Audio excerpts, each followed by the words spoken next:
Hello friends, welcome back to my YouTube channel Go Agro. So friends, today's lecture is on Fundamental of Soil Science. ये Fundamental of Soil Science का one shot video है. इस video में हम Soil Science के important topics को cover करने वाले हैं. So let's start our lecture. And friends, video देखने से पहले गो एग्रो ऐप को डाउनलोड करना ना भूलें. गो एग्रो ऐप पर आपको बीएससी एग्रीकल्चर के सेमेस्टर वाइज नोट्स के पीडीएफ मिल जाएंगे. So download this app. So सबसे पहले देखते हैं आज इस लेक्चर में हम कौन कौन से टॉपिक्स कवर करने वाले हैं. तो फर्स्ट टॉपिक है definition and scope of soil science. Second topic है contribution of scientist. Soil science में कौन कौन से साइंटिस्ट ने अपना कंट्रीब्यूशन दिया है और कौन कौन सी डिस्कवरी की है. इसके बाद थर्ड टॉपिक है classification and properties of minerals. इसमें हम मिनरल्स के क्लासिफिकेशन एंड प्रॉपर्टीज की स्टडी करेंगे.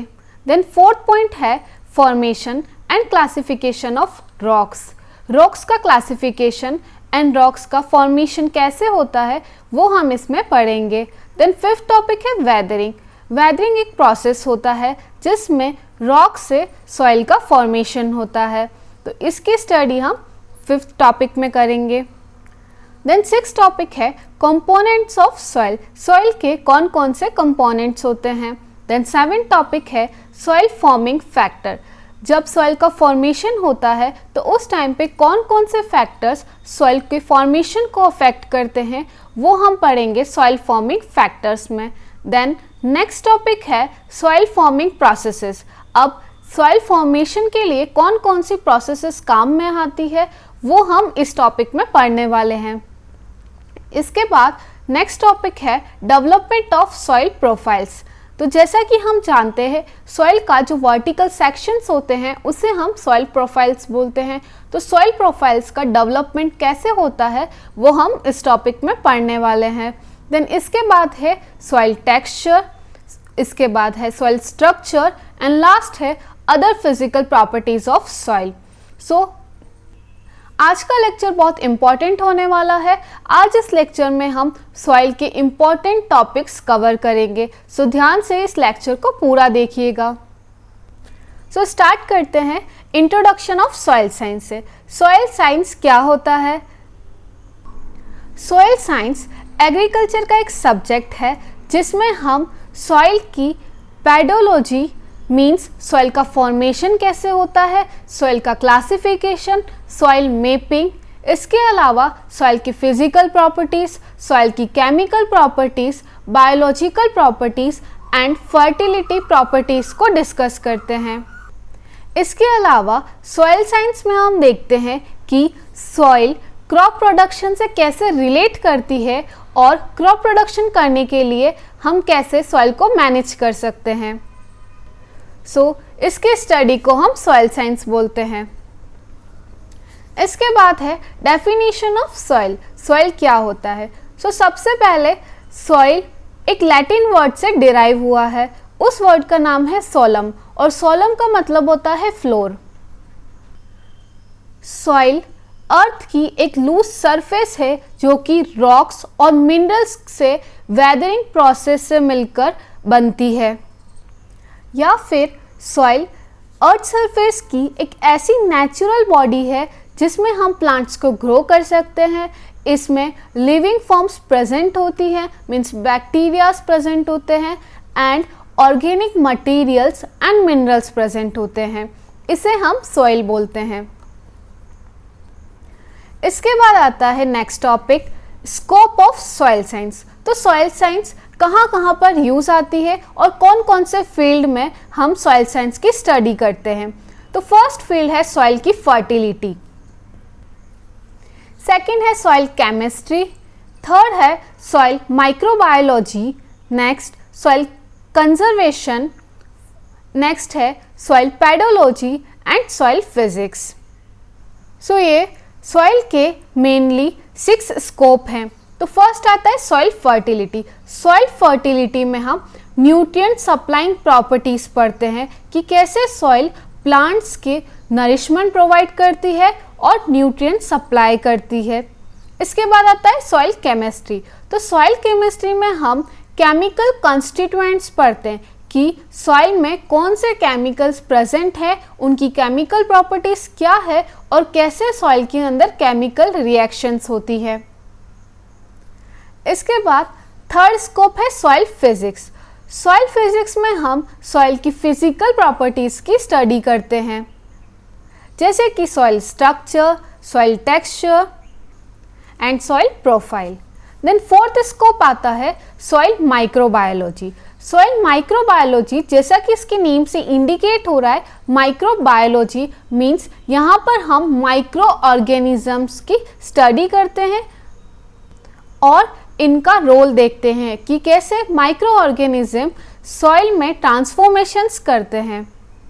फिफ्थ है सॉइल कंजर्वेशन। तो सॉइल कंजर्वेशन में हम देखते हैं कि सॉइल कैसे डिटीरियोरेट होती है, इसे हम कैसे प्रोटेक्ट कर सकते हैं और सॉइल इरोजन को कैसे कंट्रोल कर सकते हैं।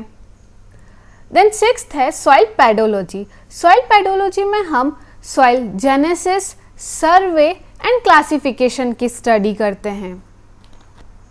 सो ये था स्कोप्स ऑफ सॉइल साइंस। इसके बाद नेक्स्ट टॉपिक आता है approaches of soil study. Soil study करने के मेनली दो अप्रोच होती है, pedological approach and edaphological approach. Pedological approach का मीनिंग है यहाँ पर हम सॉइल का ऑरिजिन, सॉइल का क्लासिफिकेशन एंड डिस्क्रिप्शन की स्टडी करते हैं, इसे हम पेडोलॉजी बोलते हैं। सेकेंड अप्रोच है इडेफोलॉजिकल अप्रोच। इडेफोलॉजिकल अप्रोच का मीनिंग है कि यहाँ पर हम स्टडी करते हैं कि सॉइल हायर प्लांट्स के स्टैंड पॉइंट से कैसे इम्पॉर्टेंट होती है। मीन्स सॉइल की ऐसी प्रॉपर्टीज़ जो कि प्लांट प्रोडक्शन करने के लिए इम्पॉर्टेंट होती है, उसे हम इडेफोलॉजिकल अप्रोच में पढ़ते हैं। इसके अलावा इडेफोलॉजिकल अप्रोच में हम स्टडी करते हैं कि सॉइल कैसे प्लांट प्रोडक्टिविटी को इम्प्रूव कर सकती है और कैसे वेरिएशन लेके आती है प्रोडक्टिविटी में। अगर हम सिंपल वे में देखें तो पेडोलॉजी होता है it is the study of soil in its natural setting. Means soil का नेचुरल सेटिंग कैसा है, सॉइल का जेनेसिस कैसा है, सॉइल फॉर्मेशन कैसे होती है, सॉइल का क्लासिफिकेशन, उसकी स्टडी हम पेडोलॉजी में करते हैं। देन इडेफोलॉजी में हम स्टडी करते हैं soil in relation to the plant.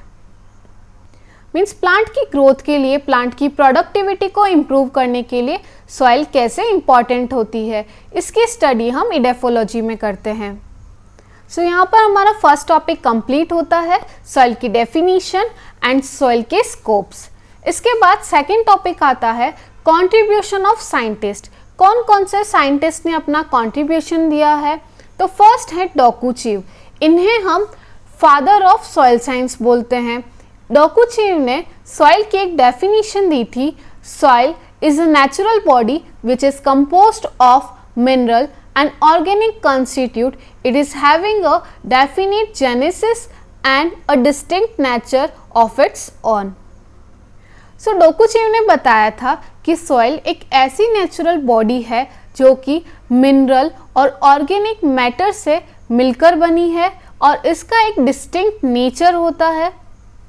Okay, इसके बाद नेक्स्ट साइंटिस्ट हैं हैंस जेनी। जेनी ने 1914 में एक रिलेशनशिप दिया था soil forming factors and soil properties के बीच में, कि soil properties soil forming factors से कैसे रिलेट करती है। तो जेनी ने बताया था कि सॉइल फॉर्मिंग फैक्टर्स मेनली 5 होते हैं जो कि सॉइल प्रॉपर्टी को अफेक्ट करते हैं। तो ये फैक्टर थे क्लाइमेट, ऑर्गेनिज्म, रिलीफ और topography, parent material and time.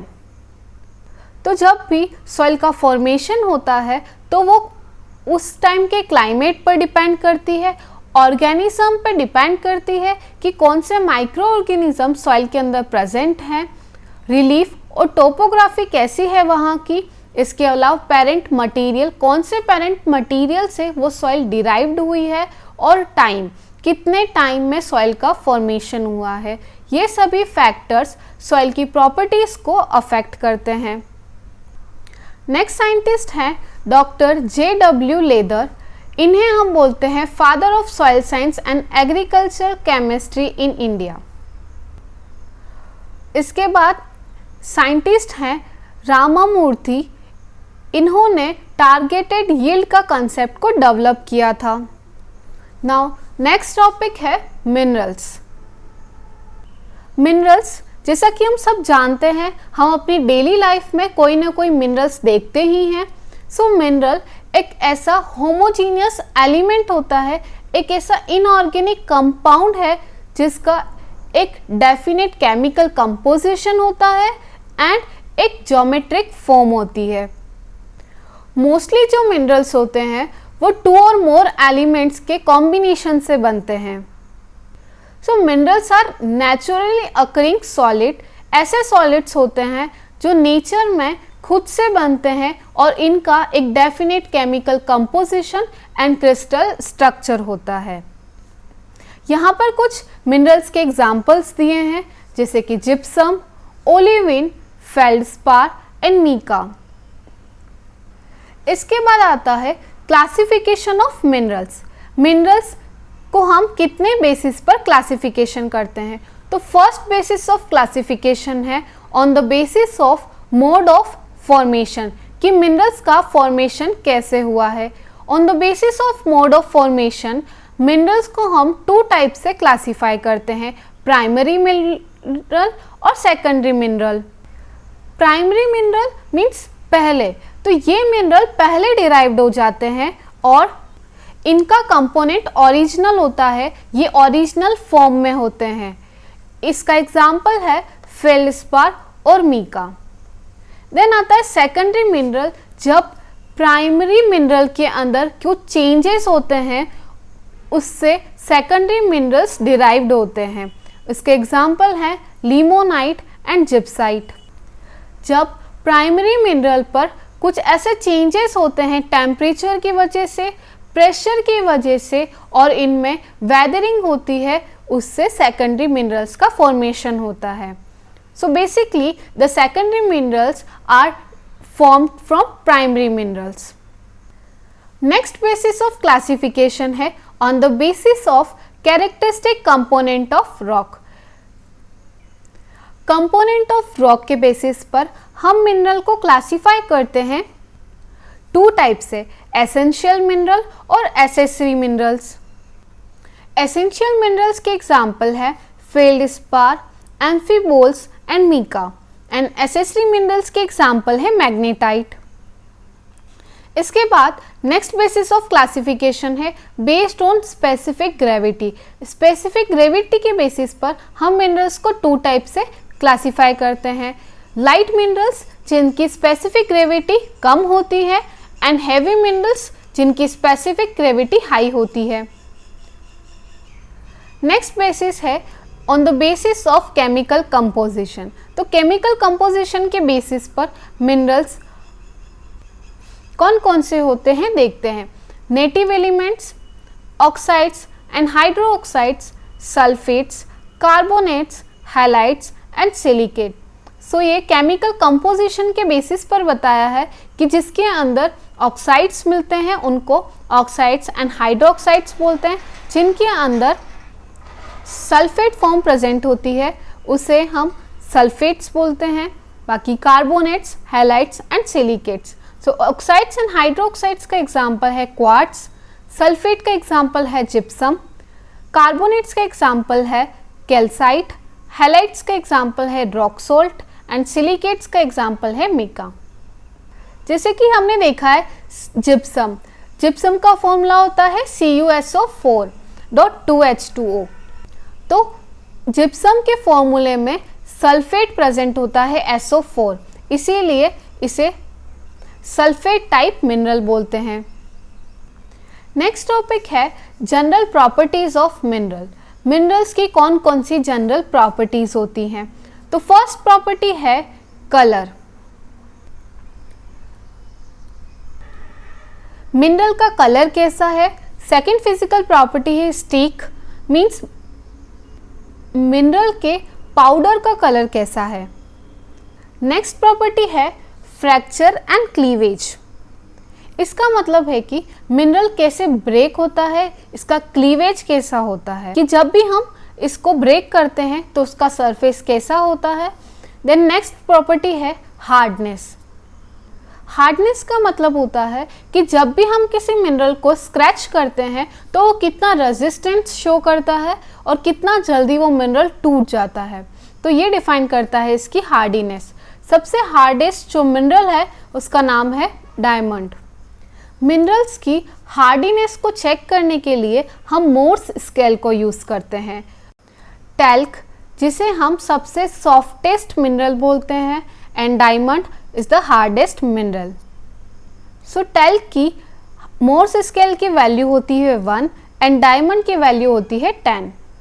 Next property है लस्टर, मीन्स मिनरल कितनी लाइट को रिफ्लेक्ट करता है और किस वे में लाइट को रिफ्लेक्ट करता है, इसे हम लस्चरस प्रॉपर्टी बोलते हैं। नेक्स्ट प्रॉपर्टी है क्रिस्टल फॉर्म, मीन्स क्रिस्टल्स का स्ट्रक्चर कैसा है, वो कितने एटम के ग्रुप से फॉर्म्ड हुए हैं, उसे हम क्रिस्टल फॉर्म बोलते हैं। नेक्स्ट प्रॉपर्टी है टेस्ट। मिनरल का टेस्ट कैसा है। जनरली जो हाइलाइट्स होते हैं उनका टेस्ट सॉल्टी होता है। नेक्स्ट फिजिकल प्रॉपर्टी है specific gravity. It is related to the density. अगर मिनरल साइज में हैवी होगा तो उसकी स्पेसिफिक ग्रेविटी भी हाई होगी। देन नेक्स्ट प्रॉपर्टी है मैग्नेटिज्म। मैग्नेटिज्म का मतलब है क्या मिनरल मैग्नेटिज्म शो कर रहा है, क्या वो मैग्नेटाइट की प्रॉपर्टी शो कर रहा है। देन नेक्स्ट प्रॉपर्टी है एफरवेंस। जब हम किसी भी मिनरल को एसिड्स के साथ एक्सपोज करते हैं तो वो कैसे एफरवेंस शो करता है, कैसे एसिड्स के साथ रिएक्ट करता है। So this all are the general properties of soil. So minerals के बाद नेक्स्ट टॉपिक आता है रॉक्स। सबसे पहले हम रॉक्स की डेफिनेशन देखते हैं। रॉक्स मिनरल मैटर से बना हुआ एक ऐसा हार्ड मास होता है जिसमें डिफरेंट टाइप के मिनरल्स प्रेजेंट होते हैं। रॉक्स मॉल्टन मटेरियल से डिराइव होता है मैग्मा से। इसके बाद यहाँ पर एक टर्म दी है पेट्रोलॉजी। पेट्रोलॉजी में हम रॉक्स की स्टडी करते हैं। सो पेट्रोलॉजी एक ऐसा सब्जेक्ट है जिसमें हम रॉक्स का डिस्क्रिप्शन की स्टडी करते हैं। एंड एक और यहाँ पर टर्म दी है पेट्रोजेनेसिस। पेट्रोजेनेसिस का मतलब है it is the study of origin of rocks. Genesis word का मीनिंग होता है फॉर्मेशन।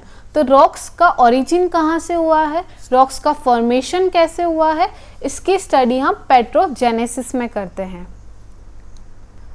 सो रॉक्स मोनोमिनरलिक भी हो सकती है और मल्टी मिनरलिक हो सकती है। जब किसी रॉक में एक सिंगल टाइप का मिनरल प्रेजेंट होता है उसको हम मोनोमिनरलिक रॉक बोलते हैं, और जब किसी रॉक में 2 और मोर मिनरल्स प्रेजेंट होते हैं उसे हम मल्टी मिनरलिक बोलते हैं। तो यहाँ पर कुछ एग्जाम्पल्स दिए हैं रॉक्स के, limestone, dolomite, granite. Next topic है formation of rocks. So rock का फॉर्मेशन कैसे होता है। तो फर्स्ट फॉर्मेशन प्रोसेस दिया है यहाँ पर कूलिंग एंड कंसोलिडेशन।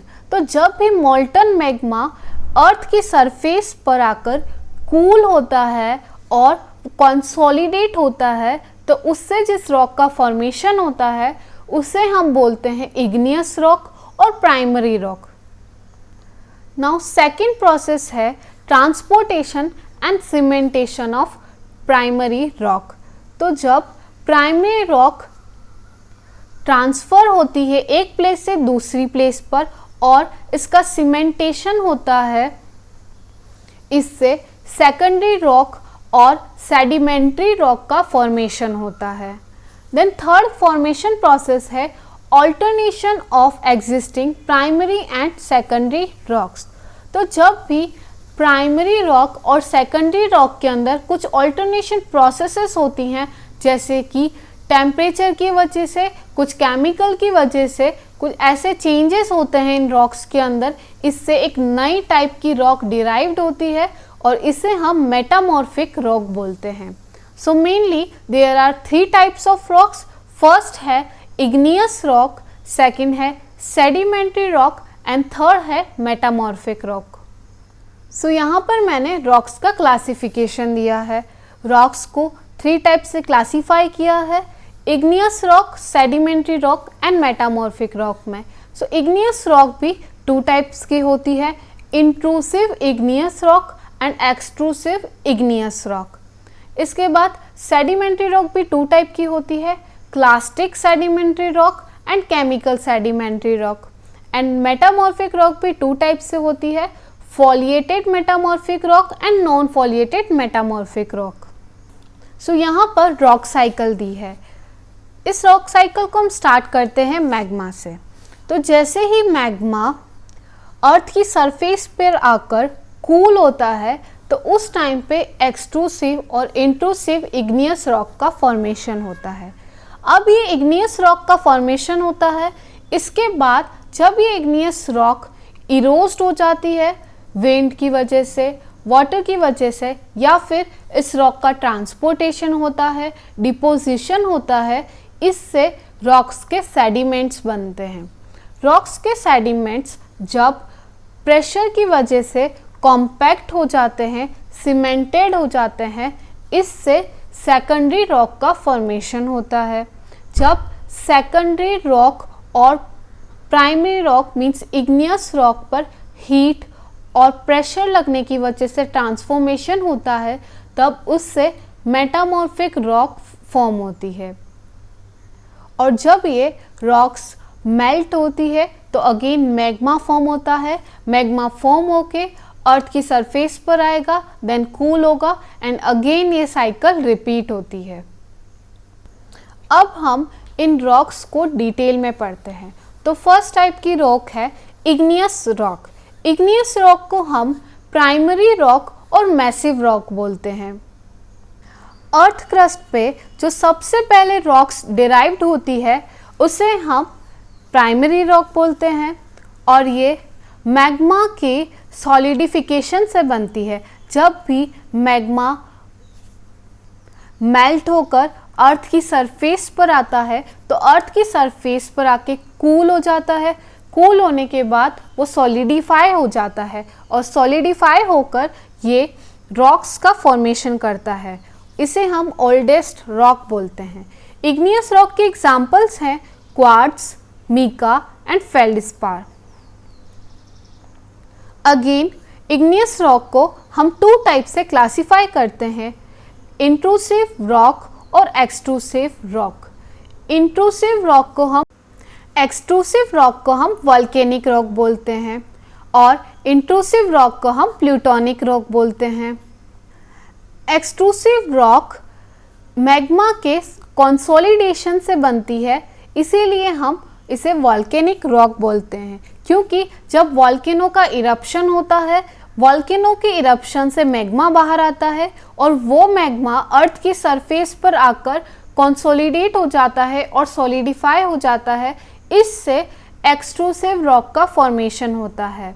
इसका एग्जाम्पल है बेसाल्ट। देन सेकेंड टाइप की रॉक है इंट्रूसिव रॉक और प्लूटोनिक रॉक। जब मॉल्टन मैग्मा अर्थ की सरफेस पर नहीं बल्कि अर्थ की सरफेस के अंदर बिलो द सरफेस सॉलिडिफाई होता है तो उसे हम इंट्रूसिव रॉक बोलते हैं। इंट्रूसिव रॉक का एग्जाम्पल है syenite, diorite, gabbro and granite. Now second type of rock है सेडिमेंट्री रॉक। इसे हम सेकेंडरी रॉक बोलते हैं। सेडिमेंट्री रॉक सेडिमेंट्स के कंसोलिडेशन से बनती है। जब भी प्राइमरी रॉक विंड या वाटर के एक्शन की वजह से इरोस्ट हो जाते हैं, ट्रांसफ़र हो जाते हैं, इससे ये सेडिमेंट एक्यूमुलेट करके और सीमेंटेड होकर सेकेंडरी रॉक्स का फॉर्मेशन करते हैं। ये जो सेडिमेंट्स होते हैं ये डिफरेंट टाइप्स के हो सकते हैं, इनका साइज वेरी कर सकता है और इनमें अलग अलग टाइप के सब्सटेंस प्रेजेंट होते हैं, जैसे कि SiO2, Fe2O3 और लाइम। इस टाइप की हम रॉक को क्लास्टिक रॉक बोलते हैं। Sedimentary rock pre existing rock के ब्रेकेज से बनती है। मीन्स जब प्राइमरी रॉक का फॉर्मेशन होता है उसके बाद जब प्राइमरी रॉक का ब्रेकेज होता है वो छोटे छोटे पार्टिकल्स में ब्रेक डाउन होती है, वो सेडिमेंट्स बनाती है और यही सेडिमेंट्स एक जगह मिलकर एक्यूमुलेट होते हैं, सीमेंटेड होते हैं और इससे सेकेंड टाइप की रॉक बनती है सेडिमेंट्री रॉक। इसे हम स्ट्रैटिफाइड रॉक्स भी बोलते हैं। ये जो सेडिमेंट्री रॉक है जब वो वाटर की एजेंसी की वजह से फॉर्म होता है, मीन्स ये जो सेडिमेंट्स हैं वो वाटर से इरोस्ट होकर अपनी प्लेस चेंज कर देते हैं और किसी दूसरी प्लेस पर सीमेंटेड होकर ये एक्वस रॉक का फॉर्मेशन कर लेते हैं। ये जो रॉक होती है वो लेयर्स के अंदर डिपॉजिट होती है। इस लेयर्स को हम स्ट्रेटा बोलते हैं और इसीलिए स्ट्रेटा वर्ड से इस रॉक का नाम दिया है स्ट्रैटिफाइड रॉक्स। तो याद रखना, जब भी स्ट्रैटिफाइड रॉक्स का नाम बोले तो मीन्स सेडिमेंट्री रॉक की बात कर रहा है वो। इसके बाद आता है क्लासिफिकेशन ऑफ सेडिमेंट्री रॉक्स। हम सेडिमेंट्री रॉक्स को कैसे क्लासीफाई करते हैं? फर्स्ट है एरिनेशियस रॉक, सेकंड है एर्जिलियस रॉक, थर्ड है कैल्केरियस रॉक, फोर्थ है कार्बोनेशियस रॉक, फिफ्थ है सिलिशियस रॉक एंड सिक्स्थ है प्रिसिपिटेटेड रॉक्स। ये जो क्लासिफिकेशन है ये मोड ऑफ फॉर्मेशन के बेसिस पे दिया है कि रॉक्स का फॉर्मेशन कैसे होता है। Now third type of rock है metamorphic rock. Metamorphic rock igneous rock और सेडिमेंट्री रॉक्स से बनती है। जब भी इग्नियस रॉक और सेडिमेंट्री रॉक्स में हीट, प्रेशर या केमिकल्स की वजह से चेंजेस आते हैं, इससे मेटामॉर्फिक रॉक का फॉर्मेशन होता है। ये जो मेटामॉर्फोसिस प्रोसेस है जिससे मेटामॉर्फिक रॉक का फॉर्मेशन होता है, ये वाटर, हीट और प्रेशर की वजह से हो सकता है या इन तीनों के कंबाइंड एक्शन की वजह से हो सकता है। अब यहाँ पर हमने मेटामॉर्फिक रॉक को क्लासीफाई किया है 3 टाइप से on the basis of their formation. अब इनका फॉर्मेशन कैसे होता है उसके बेसिस पर हम इनको 3 टाइप से क्लासीफाई करते हैं। तो फर्स्ट टाइप है हाइड्रोमेटामॉर्फिक रॉक। हाइड्रोमेटामॉर्फिक रॉक का मतलब है जब प्राइमरी रॉक और सेडिमेंट्री रॉक में वाटर की वजह से चेंजेस आते हैं, हाइड्रोमेटामॉर्फिज्म होता है रॉक्स के अंदर, इससे हाइड्रोमेटामॉर्फिक रॉक्स बनती है। मीन्स वाटर की वजह से प्राइमरी रॉक और सेडिमेंट्री रॉक्स के पार्टिकल्स ब्रेक डाउन होते हैं, ब्रेक डाउन होके वो कंसोलिडेट होते हैं एंड हाइड्रोमेटामॉर्फिक रॉक का फॉर्मेशन करते हैं। नेक्स्ट सेकेंड टाइप की रॉक है थर्मोमेटामॉर्फिक रॉक। थर्मो का मतलब होता है हीट। तो जब भी प्राइमरी रॉक और सेकेंडरी रॉक में हीट की वजह से ट्रांसफॉर्मेशन आता है तो उससे थर्मोमेटामॉर्फिक रॉक बनती है और इस प्रोसेस को हम बोलते हैं thermometamorphism. Now third type of rock है डायनेमोमेटामॉर्फिक रॉक। डायनेमो का मतलब होता है प्रेशर। तो जब भी प्राइमरी रॉक और सेकेंडरी रॉक में प्रेशर की वजह से चेंजेस आते हैं तो उससे डायनेमोमेटामॉर्फिक रॉक का फॉर्मेशन होता है। सो यहाँ पर हमारा रॉक्स वाला टॉपिक भी कंप्लीट होता है। इसके बाद नेक्स्ट टॉपिक आता है वेदरिंग। वेदरिंग एक इम्पॉर्टेंट टॉपिक है। सो समझते हैं वेदरिंग क्या होता है।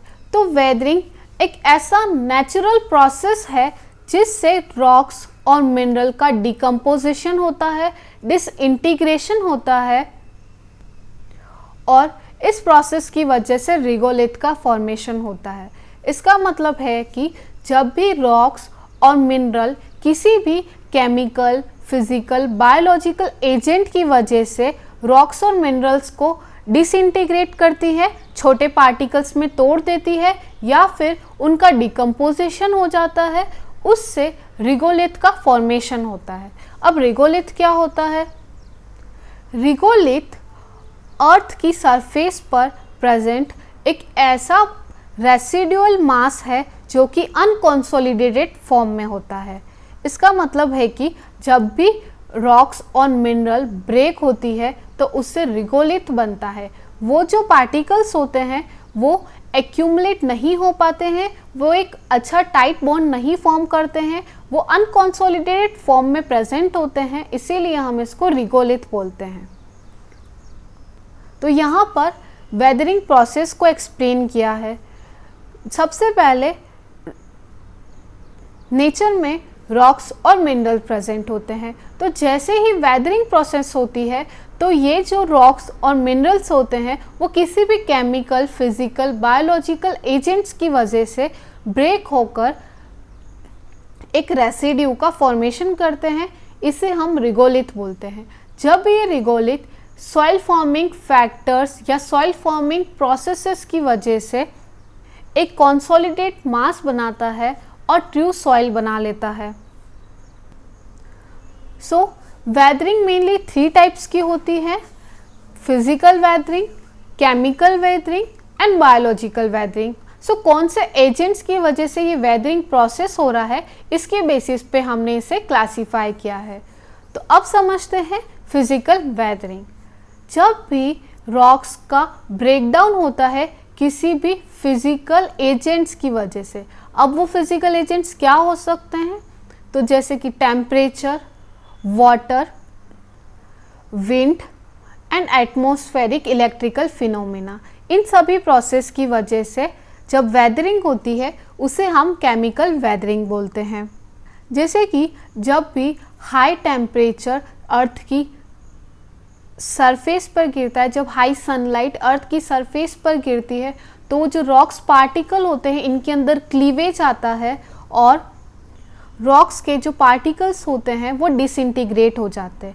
या फिर ओशियंस, सी, इनमें जब भी ये विंड वेव्स चलती है, जब भी ये वाटर वेव्स चलती है, तब उन वाटर वेव्स की वजह से रॉक्स डिसइंटीग्रेट होती है और ये डिसइंटीग्रेट होकर किसी दूसरी जगह पर ट्रांसपोर्ट होते हैं और ट्रांसपोर्ट होकर डिपॉजिट हो जाते हैं।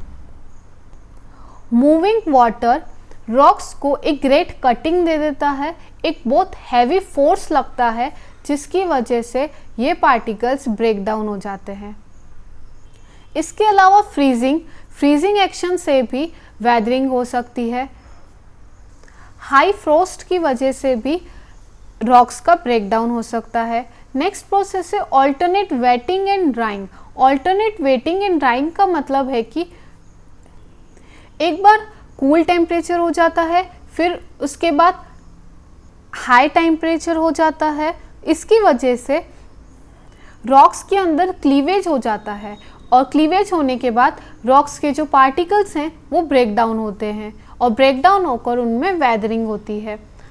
नेक्स्ट 4th एक्शन है एक्शन ऑफ विंड। तो विंड की वजह से भी रॉक्स का ब्रेक डाउन होता है।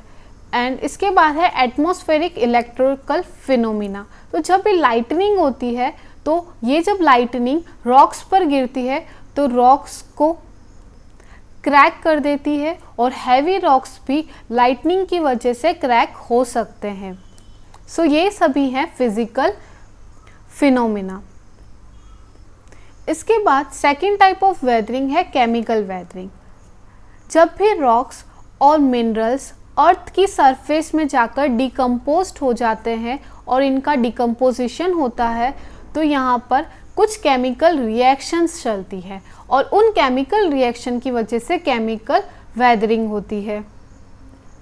जैसे कि फर्स्ट प्रोसेस है हाइड्रेशन। हाइड्रेशन का मतलब है कि यहाँ पर मिनरल वाटर के साथ कंबाइंड होता है और इनमें हाइड्रेशन रिएक्शंस चलती हैं। जैसे कि बॉक्साइट वाटर के साथ मिलकर एल्यूमिनियम ऑक्साइड का फॉर्मेशन करता है। इसके अलावा नेक्स्ट प्रोसेस है हाइड्रोलाइसिस। हाइड्रोलाइसिस का मतलब है वाटर का ब्रेकडाउन। तो जब भी किसी भी केमिकल वेदरिंग में वाटर का ब्रेकडाउन होता है, जैसे कि ऑर्थोक्लेस, जब वाटर का ब्रेकडाउन होता है तो उससे सिल्ट क्ले का फॉर्मेशन होता है। थर्ड प्रोसेस है सॉल्यूशन। तो जब भी रॉक्स के अंदर जो सॉल्यूबल सब्सटेंसेस होते हैं उनके अंदर कुछ ऐसी सॉल्यूशन रिएक्शंस चलती हैं जिसकी वजह से वेदरिंग हो जाता है, जैसे कि सॉल्ट, NaCl। जब सॉल्ट वाटर के साथ रिएक्ट करता है तो यहाँ पे आयंस का फॉर्मेशन हो जाता है और ये जो सॉल्ट के NaCl के जो पार्टिकल्स हैं वो ब्रेक होते रहते हैं। नेक्स्ट प्रोसेस है कार्बोनेशन।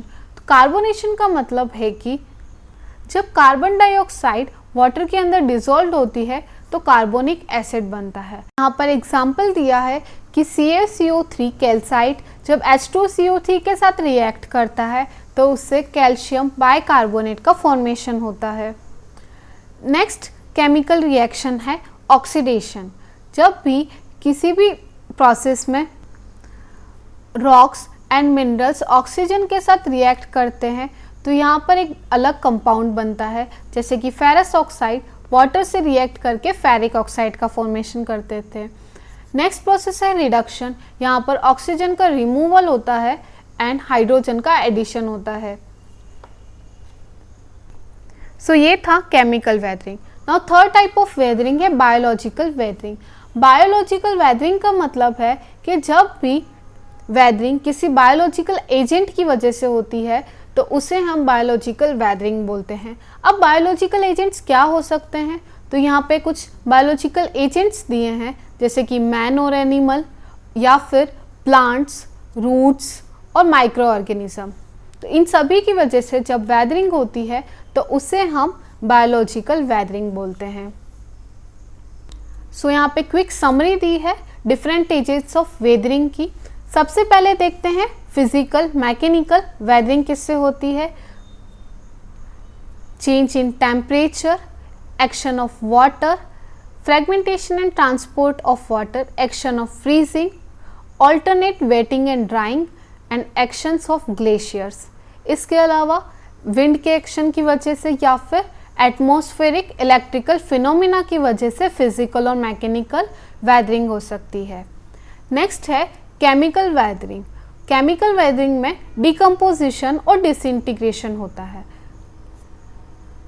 सो यहाँ पर जो डिकम्पोजिशन प्रोसेसेस दी हैं, जैसे कि hydration, hydrolysis, solution, carbonation, oxidation and reduction. इसके बाद बायोलॉजिकल वेदरिंग दी है। बायोलॉजिकल वेदरिंग में डिकम्पोजिशन एंड डिसइंटीग्रेशन दोनों होता है। तो बायोलॉजिकल वेदरिंग होती है एनिमल या मैन की वजह से, या फिर हायर प्लांट्स और उनकी रूट्स की वजह से, और माइक्रो ऑर्गेनिजम्स की वजह से। सो यहाँ पर अपना वेदरिंग प्रोसेस भी कंप्लीट होता है। नाउ नेक्स्ट टॉपिक है कंपोनेंट्स ऑफ सॉइल। सॉइल में क्या क्या कंपोनेंट्स प्रेजेंट होते हैं। सो सॉइल में मेजरली 4 कंपोनेंट्स होते हैं: mineral matter, organic matter, soil water and soil air. Soil के अंदर मिनरल मैटर का कंपोजिशन होता है 45%, ऑर्गेनिक मैटर का कंपोजिशन होता है 5%, सॉइल वाटर का कंपोजिशन होता है 25% एंड सॉइल एयर का कंपोजिशन होता है 25%। यहाँ पर पाई चार्ट दिया है इसका। सो वाटर एंड एयर मिलकर सॉइल का 50% कंपोजिशन बनाते हैं एंड इनऑर्गेनिक मिनरल मैटर और ऑर्गेनिक मिनरल मैटर मिलकर 50% बनाते हैं। सो कंपोनेंट्स के बाद यहाँ पर नेक्स्ट प्रोसेस दिया है सॉइल फॉर्मिंग फैक्टर्स। सो कौन कौन से ऐसे फैक्टर्स हैं जो सॉइल फॉर्मेशन को अफेक्ट करते हैं। तो जैसा कि हमने अभी देखा था कि ट्रू सॉइल का फॉर्मेशन रिगोलिथ से होता है। जब रॉक्स के अंदर वेदरिंग होती है उससे रिगोलिथ बनता है एंड रिगोलिथ के बाद ट्रू सॉइल बनती है। तो फर्स्ट स्टेप हम देख चुके हैं, रॉक से रिगोलिथ का फॉर्मेशन कैसे होता है। तो यहाँ पर वेदरिंग प्रोसेस जिसके अंदर disintegration and decomposition of rocks होता है और ये हम डिटेल में समझ चुके हैं। इसके बाद आता है कि रिगोलिथ से ट्रू सॉइल का फॉर्मेशन कैसे होता है। तो ये सेकेंड स्टेप। हैंस जेनी ने एक इक्वेशन फॉर्मुलेट की थी कि सॉइल फॉर्मिंग फैक्टर्स क्या क्या होते हैं जिसकी वजह से सॉइल फॉर्मेशन अफेक्ट होता है। तो इन्होंने बताया था कि मेनली मेजर 5 फैक्टर्स होते हैं जिसकी वजह से सॉइल फॉर्मेशन अफेक्ट होता है। तो फर्स्ट फैक्टर है क्लाइमेट, सेकंड है ऑर्गेनिज्म, थर्ड है रिलीफ और टोपोग्राफी, फोर्थ है पेरेंट मटेरियल एंड फिफ्थ है टाइम। सो ये सभी फैक्टर्स सॉइल फॉर्मेशन को अफेक्ट करते हैं। नाउ बताया है आगे कि soil forming factors mainly 2 types के होते हैं, पैसिव सॉइल फॉर्मिंग फैक्टर्स और active soil forming factors. First हम पढ़ते हैं passive soil forming factors. Passive soil forming factors 3 होते हैं, पेरेंट मटेरियल, रिलीफ और topography and time. Passive soil factors वो होते हैं जो सॉइल फॉर्मिंग फैक्टर्स में एक्टिवली पार्टिसिपेट नहीं करते हैं। तो फर्स्ट है पेरेंट मटेरियल। जैसा कि हमने अभी पढ़ा था, रॉक्स 3 टाइप्स की होती है, igneous rock, sedimentary rock and metamorphic rock. तो ये है पेरेंटल मटेरियल, मीन्स रॉक का फॉर्मेशन कैसे हुआ है और कौन सी रॉक से सॉइल बन रही है, ये भी सॉइल फॉर्मेशन को अफेक्ट कर सकती है। तो पेरेंट मटेरियल में 2 चीज़ आती है, सेडिमेंट्री और ट्रांसपोर्टेड, मीन्स सॉइल का फॉर्मेशन सेडिमेंटेशन से हुआ है या ट्रांसपोर्टेशन से हुआ है। सेकंड है रिलीफ और टोपोग्राफी। रिलीफ और टोपोग्राफी का मतलब होता है कि लैंड सरफेस कैसा है, लैंड सरफेस का कॉन्फ़िगरेशन, एलिवेशन कैसा है, इस पर भी सॉइल फॉर्मेशन फैक्टर अफेक्ट करता है। नाउ थर्ड फैक्टर है टाइम। टाइम एक बहुत स्लो प्रोसेस है क्योंकि सॉइल फॉर्मेशन के लिए थाउजेंड्स ऑफ ईयर लग जाते हैं। इसके बाद आता है active soil forming factors. Active soil forming factors वो फैक्टर्स होते हैं जो सॉइल फॉर्मेशन में एक्टिवली पार्टिसिपेट करते हैं। तो इसमें एनर्जी का सप्लाई होता है। Active soil forming factors 2 types के होते हैं, क्लाइमेट या फिर ऑर्गेनिज्म एंड वेजिटेशन। क्लाइमेट एक बहुत इम्पॉर्टेंट फैक्टर है जो कि रेट ऑफ सॉइल फॉर्मेशन को अफेक्ट करता है। क्लाइमेट में हम मेनली 2 चीज़ें पढ़ते हैं, precipitation and temperature. So precipitation का मतलब होता है raining and temperature. Temperature again एक इम्पॉर्टेंट फैक्टर है जो कि सॉइल फॉर्मेशन को अफेक्ट करता है। जब भी एनवायरनमेंट में हाई टेम्परेचर होता है तो हाई टेम्परेचर की वजह से सॉइल में लीचिंग प्रोसेस नहीं हो पाता। लीचिंग का मतलब होता है कि जो मिनरल्स हैं वो सॉइल की लोअर लेयर्स में नहीं जा पाते हैं एंड जो सॉल्यूबल सॉल्ट्स हैं वो सॉइल में अपर लेयर पे ही रह जाते हैं। इसके बाद सेकंड एक्टिव फैक्टर है ऑर्गेनिज्म एंड वेजिटेशन। तो ऑर्गेनिज्म जैसे कि सॉइल के अंदर माइक्रो ऑर्गेनिजम्स प्रेजेंट होते हैं जो कि ह्यूमिडिफिकेशन, मिनरलाइजेशन जैसे प्रोसेसेस करते हैं, या फिर वेजिटेशंस जो हायर प्लांट्स होते हैं उनकी रूट्स पेरेंट मटेरियल को पेनिट्रेट कर देती है और केमिकली और मैकेनिकल मीन्स से उनका ब्रेक डाउन करती है। सो ये सभी हैं सॉइल फॉर्मिंग फैक्टर्स। इसके बाद नेक्स्ट टॉपिक आता है सॉइल फॉर्मिंग प्रोसेसेस। तो सॉइल फॉर्मेशन में कौन कौन सी प्रोसेसेस होती है?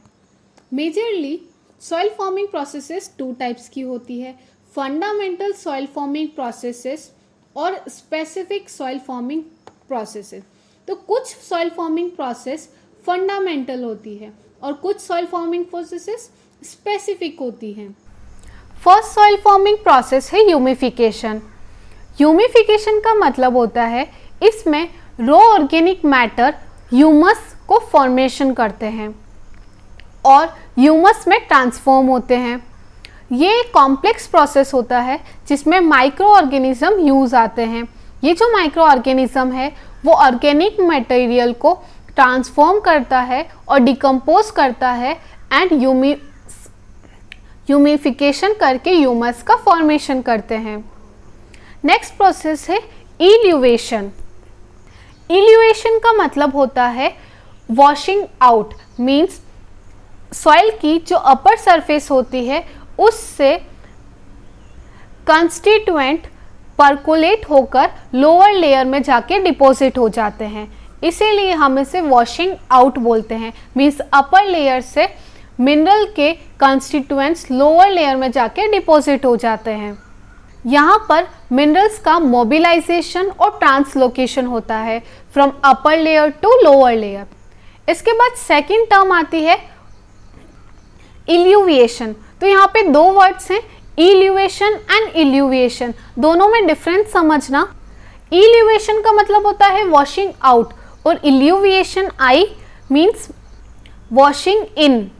वॉशिंग इन का मतलब होता है कि जब भी इल्यूविएशन से जो भी मिनरल कंस्टिट्यूएंट्स अपर लेयर से लोअर लेयर में गए थे तो वो मिनरल कंस्टिट्यूएंट लोअर लेयर में जाके डिपॉजिट हो जाते हैं।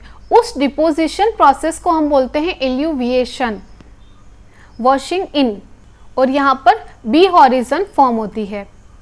इसके बाद फोर्थ प्रोसेस है हॉरिजोनेशन। हॉरिजोनेशन में सॉइल की डिफरेंट हॉरिजन्स बनते हैं अलग अलग डेप्थ पर। ये थी फंडामेंटल सॉइल फॉर्मिंग प्रोसेसेस। इसके बाद आती हैं specific soil forming processes. Specific soil forming processes में फर्स्ट है कैल्सिफिकेशन। कैल्सिफिकेशन एक ऐसा प्रोसेस है जिसमें कैल्शियम कार्बोनेट का प्रेसिपिटेशन और एक्यूमुलेशन होता है सॉइल की डिफरेंट प्रोफाइल्स में। मीन्स जब भी कैल्शियम मोबाइल होकर डिपॉजिट हो जाता है, एक्यूमुलेट होता है, तो इस प्रोसेस को हम कैल्सिफिकेशन बोलते हैं। नेक्स्ट प्रोसेस है डीकैल्सिफिकेशन। सो डीकैल्सिफिकेशन मतलब कि कैल्शियम का रिमूव हो जाना और लीचिंग हो जाना। तो जब भी कैल्शियम आयन सॉइल की लेयर से लीच्ड आउट हो जाते हैं और रिमूव हो जाते हैं उसे हम डीकैल्सिफिकेशन बोलते हैं। नाउ थर्ड प्रोसेस है पोडजोलाइजेशन। पोडजोलाइजेशन का मतलब होता है कि जब भी सॉइल के अंदर पोडजोल बनता है, पोडजोलिक सॉइल बनती है, उस प्रोसेस को हम पोडजोलाइजेशन बोलते हैं। पोडजोलाइजेशन कैल्सिफिकेशन का एक नेगेटिव प्रोसेस है जिसके अंदर लोअर हॉरिजन बी हॉरिजन्स में कैल्शियम कार्बोनेट कंसंट्रेट हो जाता है। ये एक इल्यूवेशन टाइप का प्रोसेस है। यहाँ पर जो सॉइल होती है उसका कलर ऐश के जैसे होता है, जैसे राख का कलर होता है वैसा, इसीलिए हम इसे पोडजोल बोलते हैं। पोडजोल का मतलब होता है ऐश लाइक। ये जो प्रोसेस है पोडजोलाइजेशन का, ये क्लाइमेट, पेरेंटल मटेरियल और वेजिटेशन या फिर लीचिंग, ट्रांसलोकेशन ऑफ सेस्कियो ऑक्साइड की वजह से ऑपरेट होता है। नाउ फोर्थ प्रोसेस है लेटराइजेशन। लेटर LATER, इसका मतलब होता है ब्रिक। सो लेटराइजेशन प्रोसेस में सॉइल का कलर ब्रिक जैसा हो जाता है। इस प्रोसेस में सॉइल में से सिलिका रिमूव हो जाती है एंड सेस्कियो ऑक्साइड का कंसंट्रेशन होता है। Laterisation process generally shifting cultivation में यूज आता है। इसके बाद फिफ्थ प्रोसेस है सैलिनाइजेशन प्रोसेस। सैलिनाइजेशन प्रोसेस जैसे कि इसके नाम से पता चल रहा है सैलाइन, इसका मतलब यहाँ पर सॉल्ट्स का एक्यूमुलेशन होता है। सॉल्ट, सल्फेट्स, क्लोराइड्स, इनका एक्यूमुलेशन होता है। ये मेनली एरिड और सेमी एरिड रीजन में होता है। नाउ नेक्स्ट प्रोसेस है डीसैलिनेशन। डीसैलिनाइजेशन का मतलब है it is opposite of salinisation. Means जब सैलिनाइजेशन में सॉल्ट्स का एक्यूमुलेशन हो रहा था तो यहाँ पर सॉल्ट्स का लीचिंग होगा और रिमूवल होगा। तो जब सॉइल की प्रोफाइल से सॉल्यूबल सॉल्ट्स लीच्ड आउट हो जाते हैं और इस प्रोसेस को हम बोलते हैं डीसैलिनाइजेशन। नाउ सेवेंथ प्रोसेस है सोलोनाइजेशन और एल्केलाइजेशन। एल्कलाई इसका मतलब होता है सोडियम आयंस। तो जब भी सॉइल के अंदर सोडियम आयंस एक्यूमुलेट हो जाते हैं, वो एक कॉम्प्लेक्स बनाते हैं क्ले के अंदर, इससे सोडिक सॉइल बनती है। यहाँ पर सॉइल का पीएच 8.5 से ज़्यादा होता है। सो ये था soil forming factors and soil forming processes. इसके बाद नेक्स्ट टॉपिक आता है सॉइल प्रोफाइल। सॉइल प्रोफाइल क्या होती है समझते हैं। सबसे पहले जो सॉइल का वर्टिकल सेक्शन होता है, जिसमें सॉइल की वेरियस लेयर्स दिखती है हमें, उसे हम सॉइल प्रोफाइल बोलते हैं। ये जो सॉइल की लेयर्स हैं उसे हम हॉरिजन्स बोलते हैं। सॉइल हॉरिजन्स मेनली 3 होते हैं, horizon A, horizon B and horizon C. अगर हम इनको और एक्सटेंड करें तो यहाँ पर हम 5 हॉरिजन्स बना सकते हैं।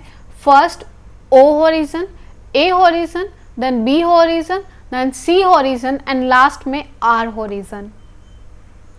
जैसा कि इस पिक्चर में गिवन है, फर्स्ट लेयर को हम ओ हॉरिजन बोलते हैं, इसके बाद आता है A horizon, then B horizon, then C horizon and last में आता है आर हॉरिजन, जिसमें बेड रॉक्स प्रेजेंट होती है। तो फर्स्ट हॉरिजन है ओ हॉरिजन, इसे हम ऑर्गेनिक हॉरिजन बोलते हैं। ऑर्गेनिक हॉरिजन मिनरल सॉइल का सबसे अपर मोस्ट पार्ट होता है। इस हॉरिजन में 30% से ज़्यादा ऑर्गेनिक मैटर कंटेंट प्रेजेंट होता है। अगेन ओ हॉरिजन को हम 2 टाइप से पार्ट कर सकते हैं, O1 and O2। Now next horizon है A horizon. A horizon O horizon के बाद आता है, इसे हम हॉरिजन ऑफ इल्यूवेशन बोलते हैं। तो जैसा कि हमने इल्यूवेशन प्रोसेस में पढ़ा था कि जब भी सॉइल के अपर पार्ट से मिनरल्स लीस्ट आउट होकर लोअर लेयर में चले जाते हैं, उस प्रोसेस को हम बोलते हैं इल्यूवेशन। तो यही ए हॉरिजन है जिसमें से मिनरल्स लीस्ट आउट होते हैं। ए हॉरिजन के अगेन 3 हॉरिजन्स होते हैं, 3 सब हॉरिजन्स होते हैं, A1, A2 एंड A3। इसके बाद आता है बी हॉरिजन।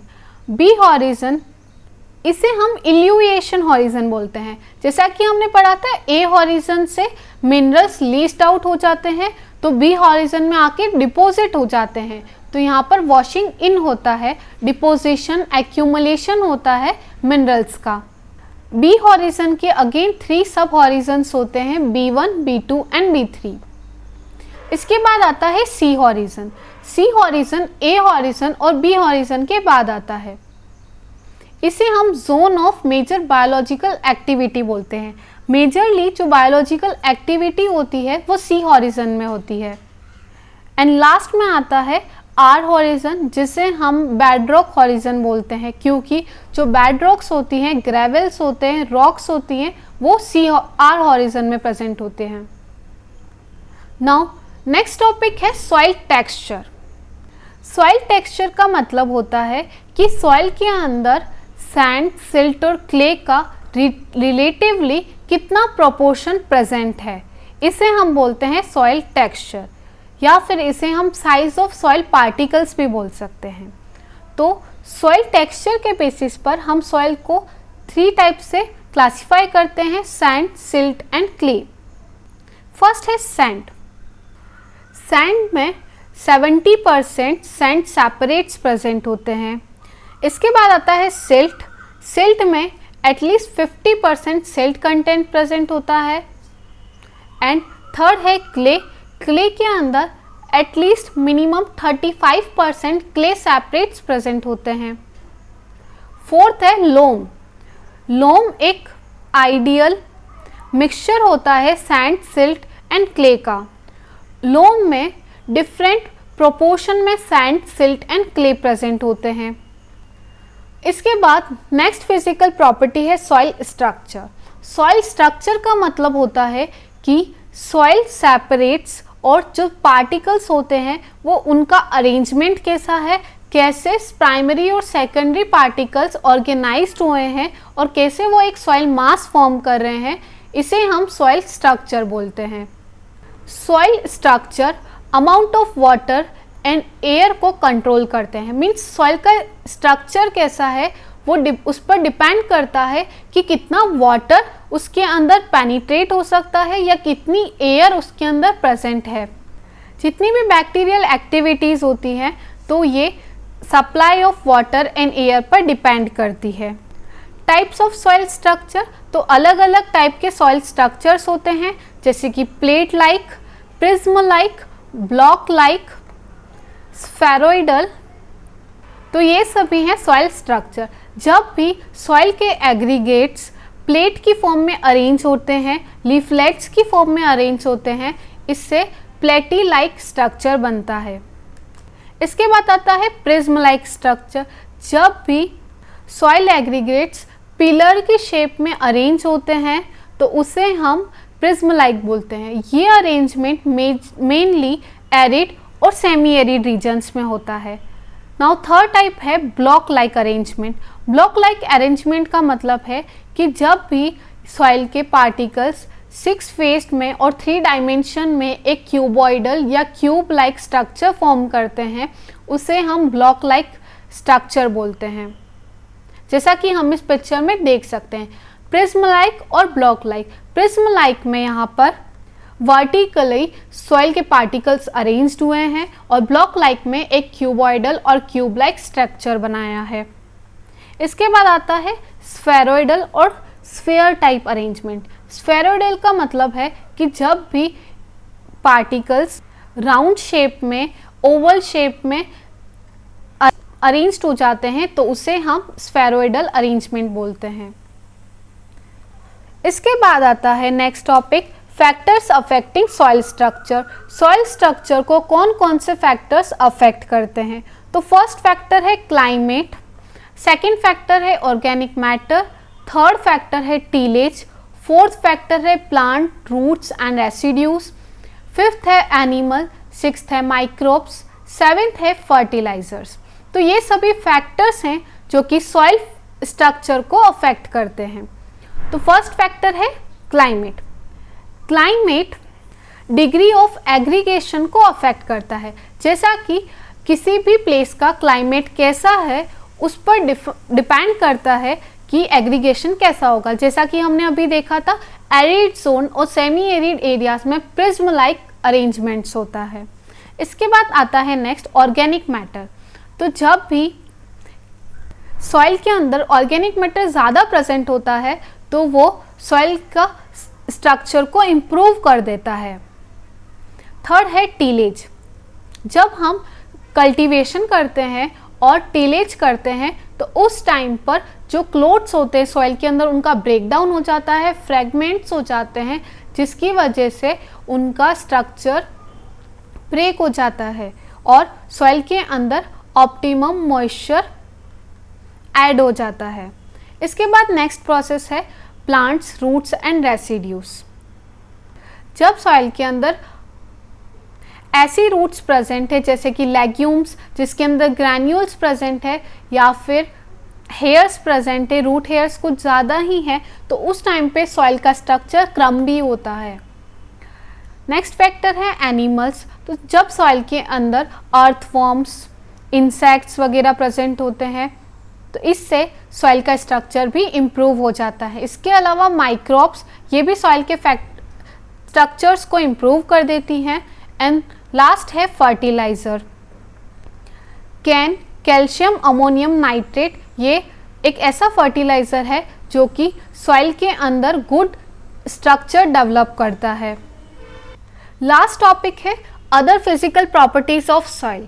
कौन कौन सी और फिजिकल प्रॉपर्टीज़ होती हैं जो सॉइल को अफेक्ट करती हैं? फर्स्ट है डेंसिटी ऑफ सॉइल, सेकंड है पोरोसिटी ऑफ सॉइल, थर्ड है सॉइल कलर एंड फोर्थ है सॉइल कंसिस्टेंस। तो फर्स्ट आता है डेंसिटी ऑफ सॉइल। डेंसिटी का मतलब है कि सॉइल में वेट पर यूनिट वॉल्यूम कितना प्रेजेंट है, मतलब कि सॉइल का जो मास है वो पर यूनिट वॉल्यूम कितना प्रेजेंट है, पर यूनिट वॉल्यूम में कितना सॉइल का मास है। जनरली डेंसिटी 2 टाइप्स की होती है, particle density and bulk density. So particle density का मतलब होता है weight of solid upon volume of solid, मतलब कि सॉइल का solid volume per unit volume में कितना सॉलिड वेट और मास प्रेजेंट है, ये एक ट्रू डेंसिटी होती है। इसके बाद आती है सेकंड डेंसिटी, बल्क डेंसिटी। तो बल्क डेंसिटी का फॉर्मूला होता है weight on dry soil divided by volume of soil, means यहाँ पर हम volume of soil and solid plus pores लेते हैं, मतलब कि पोर्स और सॉलिड्स के वॉल्यूम में कितना ड्राई सॉइल प्रेजेंट है, कितना ड्राई सॉइल का वेट प्रेजेंट है, इसे हम बल्क डेंसिटी बोलते हैं। हमेशा याद रखना कि बल्क डेंसिटी लोअर होती है पार्टिकल डेंसिटी से, क्योंकि हमने देखा था पार्टिकल डेंसिटी में हम ओनली डिनोमिनेटर में वॉल्यूम ऑफ सॉलिड्स ले रहे थे और बल्क डेंसिटी में हम volume of solids plus pores लेते हैं। नेक्स्ट फिजिकल प्रॉपर्टी है पोरोसिटी ऑफ सॉइल। पोरोसिटी, जैसा कि इसके नेम से पता चल रहा है, पोरस मतलब कि स्पेस और पोर, तो सॉइल के अंदर पर यूनिट वॉल्यूम कितना पोर्स प्रेजेंट है, ऐसा कितने स्पेस है जो कि एयर और वाटर ने ऑक्यूपाई कर रखा है, उसे हम पोरोसिटी ऑफ सॉइल बोलते हैं। जब भी किसी सॉइल में ऑर्गेनिक मैटर ज़्यादा प्रेजेंट होता है तो उस सॉइल का पोर स्पेस ज़्यादा होता है। यहाँ पे कुछ फैक्टर्स दिए हैं जिसकी वजह से सॉइल पोरोसिटी अफेक्ट होती है, जैसा कि soil structure, soil texture, arrangement of soil particles, organic matter, macro organism, depth of soil and cropping. So ये सभी फैक्टर्स सॉइल पोरोसिटी को अफेक्ट कर सकते हैं। सो ये लेक्चर यहाँ पर ख़त्म नहीं हुआ है, अभी भी सॉइल का पार्ट सेकंड बाकी है, जिसमें हम soil colloid, soil reaction, soil solution, soil organic matter, soil air, temperature, water, ये सभी टॉपिक्स पढ़ने वाले हैं। So thanks for watching and please comments करके बताना कि ये वीडियो आपको कैसा लगा, and do like and subscribe our channel.